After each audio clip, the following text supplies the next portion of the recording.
I feel like we talk about decluttering our closets a lot, but something that we never really talk about is decluttering our wish lists. If you are anything like me, you probably have a very long list of items on your wish list right now because it's sort of the first and foremost step to avoid impulse shopping, right? When we see something we like, we move the item to a wish list to give ourselves a little bit of time to think about things before clicking on that pay now button. And I really think that I've gotten pretty good at avoiding impulse buys. These days, I rarely feel the urge to pay for something right then and there. But now I've developed a bit of a new habit of constantly reviewing and contemplating the items on my wish list. And as much as I love the idea of having that, if it's not a hell yes, then it's a no mindset, I find that statement to be somewhat contradictory to keeping a wish list because if it's a hell yes, then why would I move it to my wish list in the first place? So over time, I've noticed that my wish list just got so long and overwhelming to the point where it was causing a bit of decision paralysis for me, especially when I'm trying to put myself on a budget. I just didn't know how to prioritize what I wanted to cross off the list first. So I started organizing the items on my wish list into 3 main categories, and this process has actually helped me not only declutter my list, but also clear my head around what I think I need and want versus what I actually need and want. So I'm going to share this process with you today.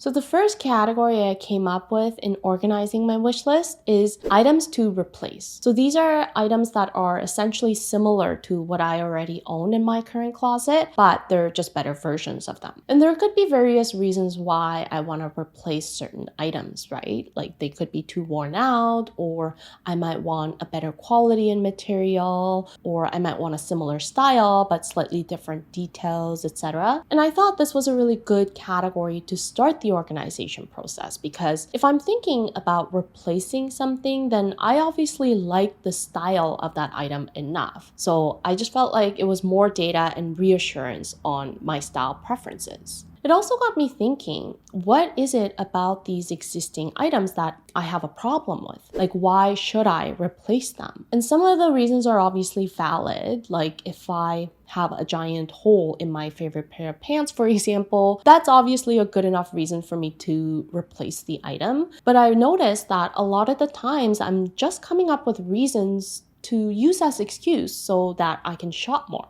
So I just felt like this was a really good way to catch myself one more time. It gave me a chance to be honest with myself about whether I'm just hanging on to the idea of replacing certain things just for the sake of shopping and chasing novelty. And then the second category I used to organize my wish list is items relevant to my style words. So my 3 style words based on Allison Bornstein's 3-word method are comfortable, minimal, and rebellious. So I started asking myself whether the items on my list are aligned with those style words, because if not, chances are I'll be getting less wear out of these items. So I thought this was just another chance to catch myself one more time. Like, why did I decide to put these items on my wish list in the first place? And if you're not sure about what your style words are yet, I have a video where I explain my thought process on how I came up with my style words, and people seem to really enjoy the video, so you should check it out. So that leaves me with my last category, which I decided to label experimental items. So these are items that don't belong with my current style words right now, and they're not really items that I need to replace, but they're more so new styles outside of my comfort zone that I want to try out. And I didn't want to remove them completely off the list because I still want to keep experimenting and exploring different styles. I don't want to stay too stagnant, and I think that stepping outside of our comfort zone once in a while is important sometimes. And I felt like putting these items into an actual named category has helped me think one more time about how can I actually make these items work? Like, are they going to make sense with what I currently have in my closet?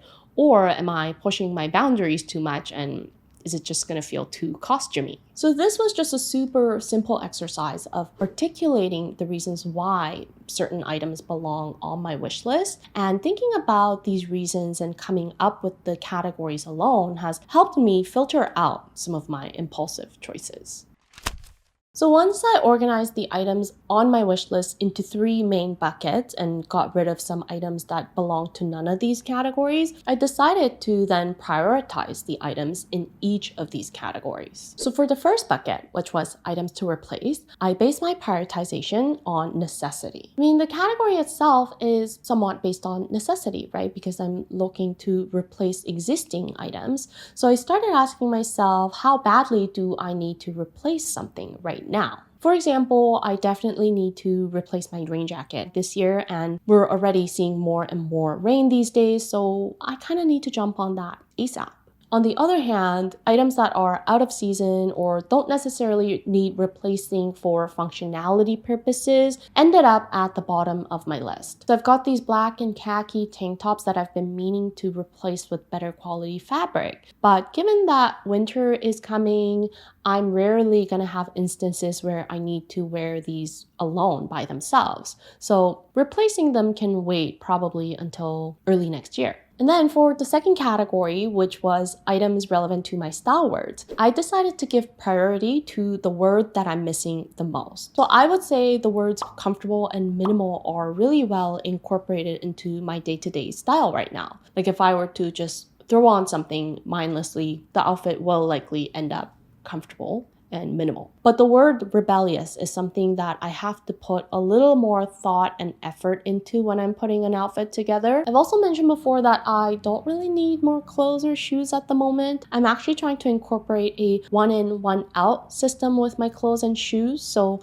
if I want to add something new, then I also need to be getting rid of something. So I came to the conclusion that accessories are probably the easiest way to go in adding that rebelliousness to my outfits. I can definitely use more variety in the jewelry department. I mean, they take up a lot less space, and I do think that they are quite effective at changing up the vibe of the outfit when used correctly. So I ended up giving the highest priority to any accessories that can add more of that rebelliousness. Jewelry, definitely, and sunglasses maybe, but not as high of a priority as jewelry since it's almost winter. And then any clothing items or shoes that have either a comfortable or minimal vibe ended up at the bottom of my priority list. So I've had black wide leg trousers on my wish list for some time now because they are such great versatile basics. But based on my thought process throughout this exercise, those actually ended up at the bottom of my priority list. And then for my third category, which was my experimental items, I decided to give priority based on how many outfits I can actually think of using those items. I've heard that leopard prints are in trend this season, so I had a few items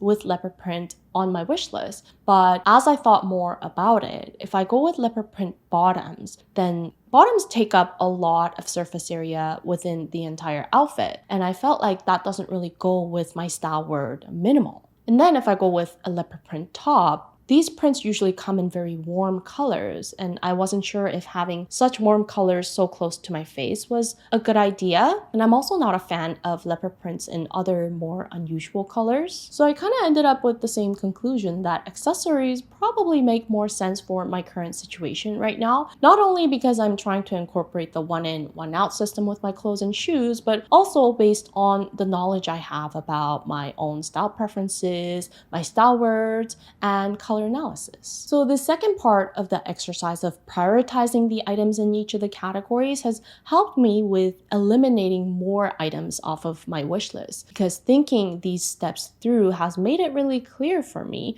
on what I actually need right now versus what can wait.